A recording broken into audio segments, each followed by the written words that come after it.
Hello les amis, je vous retrouve pour une nouvelle vidéo sur le basket en NBA, le suivi des San Antonio Spurs et de Victor Wembanyama.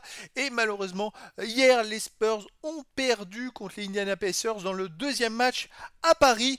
98 à 136, un énorme carton. Alors on les a sentis très très fatigués. Ils avaient mis un carton Indiana au premier match, ils avaient gagné 140 à 110. C'est Indiana qui était vraiment pas dedans. C'est vrai que devenir enfant, c'est peut-être pas forcément l'idéal. C'est vrai que ça fait un grand changement.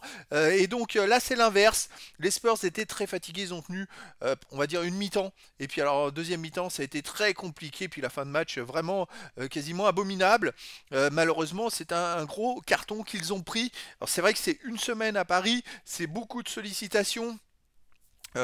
Beaucoup de conférences de presse, beaucoup d'événements à assister, et donc ça fatigue énormément. Et donc au final, les Spurs se sont fait exploser, on va dire, par les Pacers. Donc un partout dans cette double confrontation. Alors on va revenir dans cette vidéo sur les stats en détail de cette rencontre et des deux équipes et des joueurs. On verra les stats de Wemby en détail sur ce match avec ses meilleurs perfs, ses moyennes en saison régulière, aussi le classement des Spurs dans la conférence Ouest, les stats de Wemby dans l'histoire de la NBA, dans l'histoire des Spurs, dans l'histoire des Français en NBA à 20 ans, 21 ans, 22 ans en général. Et puis on terminera la vidéo par un aperçu du prochain match des San Antonio Spurs. Ils vont avoir quelques jours de récupération pour essayer de récupérer un petit peu de ce déplacement. Alors Wemby, 20 points, 12 rebonds, 2 passes, 1 contre, 2 interceptions, mais surtout 17 points en première mi-temps. Alors, je veux pas faire un petit... J'aime pas trop parler forcément des arbitres, mais il y a eu quand même 3 fautes non sifflées sur lui dans le deuxième quart-temps, qui était un peu dérangeante, ou troisième carton la dernière, où il se fait carrément attraper le bras, attraper l'épaule. Il y en a une, il intercepte la balle et le joueur lui attrape le maillot et s'accroche à lui. Résultat, il lui repique la balle et les arbitres ne disent rien. C'était un peu dérangeant. Il y en a une, il va marquer un panier. Carrément, le joueur imite, essaie de lui faire une prise de judo. C'était du n'importe quoi. Donc, un arbitrage très laxiste, malheureusement. Mais il va falloir le protéger parce que si c'est pour qu'il se prenne des fautes comme ça, il va plus pouvoir jouer. Et c'est un peu ce qui s'est passé en deuxième mi-temps où il a marqué que 3 points. Il ne pouvait plus jouer, tout simplement. Alors, les stats en détail de cette rencontre. Les Spurs étaient menés, alors Indiana menait 33-24 au premier carton, ce qui veut dire plus 11, plus 9, pardon. Deuxième carton gagné par Indiana 32-26, donc ça faisait plus 13. Troisième carton gagné par San Antonio 36-33, donc plus 10 pour les Indiana Pacers qui menaient quasiment, qui ont mené tout le match, hein. Et dernier carton gagné 38-12 par Indiana. Les Spurs ont complètement lâché. C'était malheureusement, il n'y avait plus rien, plus de jus. On va dire, ouais, Wemby fait 20 points à 7 sur 16. Devin Vassell, il a complètement raté son match. Il met que 6 points, 2 sur 8 au tir. Stephen Castle, 17 points, mais 7 sur 20 au tir. 11 points pour Chris Paul, qui est plutôt à droite. Le seul qui a vraiment fait un très très bon match, c'est Harrison Barnes. Il était très très bon. Il met 25 points, 9 sur 14 au tir. Bon, 4 sur 7 au lancer franc, mais 3 sur 7 à 3 points. C'est trop bon. Il a été présent justement pour maintenir les Spurs. Sinon, ils auraient coulé dès le début du match. Après, en sortie de banc, bon, il n'y a pas eu grand-chose, hein. C'est vrai que Trey Jones, c'est 2 sur 6. Rémi Sochan 1 sur 5 au tir. C'était pas ça. C'était pas ça, collectivement, c'était pas ça non plus, c'était beaucoup d'individualité, et malheureusement, les Spurs, là où ils avaient été bons collectivement dans le premier match, hein, individuellement, ça a été une catastrophe, et l'inverse, c'est les Pacers qui ont été vraiment, vraiment très bons.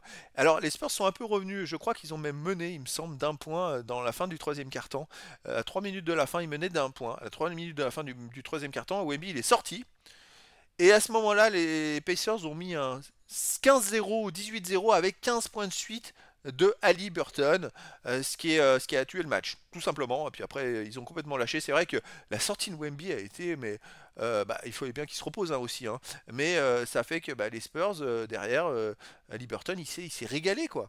Alors, côté des Pacers, on voit le collectif, il y a 7 joueurs qui ont marqué au moins 10 points, puis un joueur qui a marqué 9 points. C'est quand même fort, 14 points pour Miles Turner, 15 points pour Newbard, avec 9 passes, 8 rebonds, il fait un match monstrueux.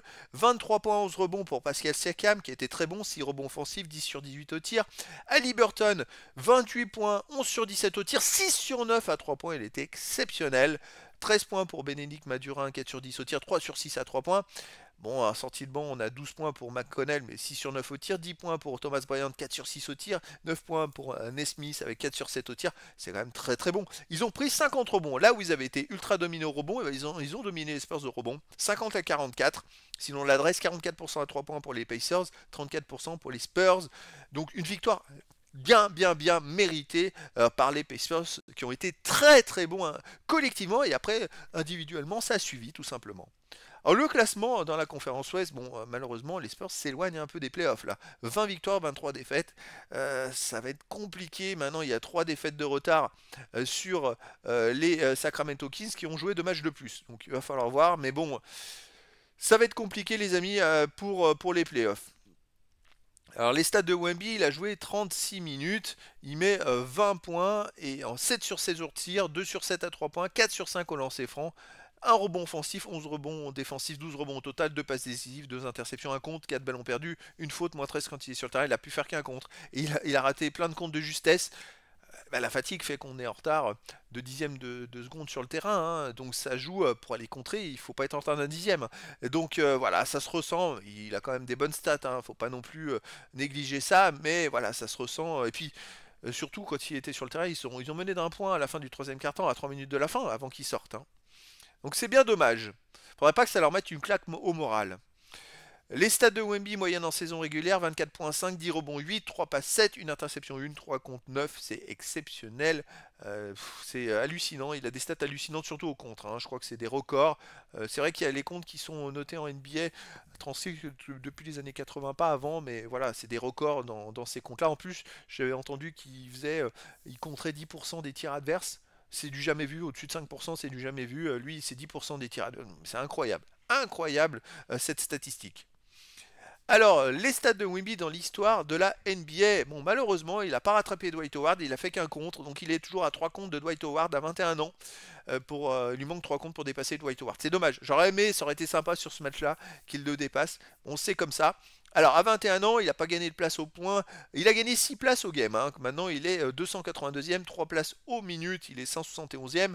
Sinon, il gagne une place au tir marqué, 69e, tir tenté, il en gagne 3. Qu'est-ce qu'il a gagné aussi? 3 points marqués, il a gagné 2 places, il est 26e quand même, hein. C'est quand même pas mal, hein. 2 lancers francs tentés, il a gagné 2 places, il est 101e, il va bientôt rentrer dans les 100. Sinon, les rebonds, total rebond, il a gagné 4 places, il est 53e. C'est pas mal. Je vois qu'au rebond défensif, il est 29e. Il est mieux que l'année passée, hein, de toute façon. Et puis les autres stats, bon, il progresse, 92e en passe. Il a gagné 3 places en interception. À 21 ans, il est 124e. C'est pas mal parce qu'il reste encore pas mal de matchs d'ici la fin de la saison. Et à 22 ans, bah, il est pas mal aussi. Il est 19e au contre. C'est quand même exceptionnel. Et puis sinon, il est 99e au rebond défensif. Il a gagné 6 places. Il est dans les 100.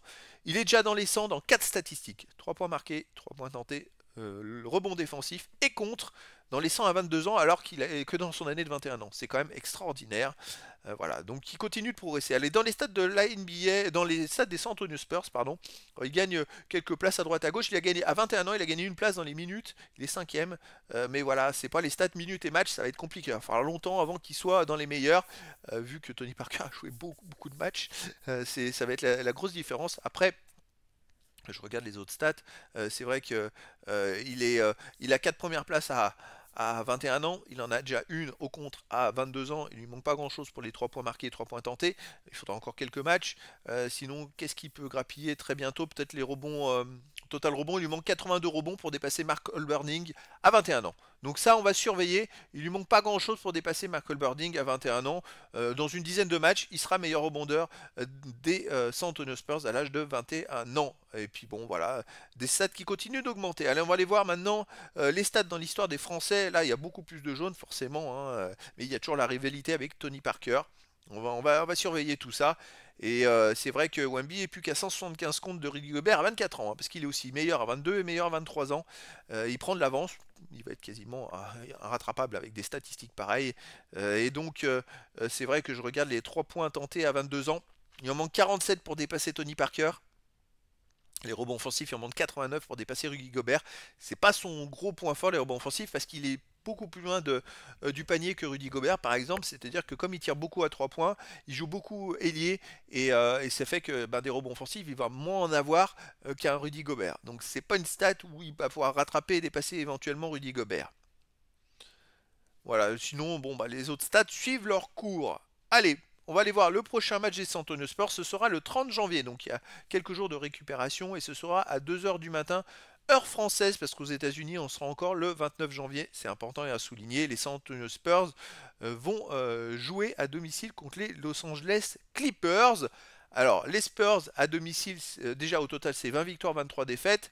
Et à domicile, 12 victoires, 10 défaites.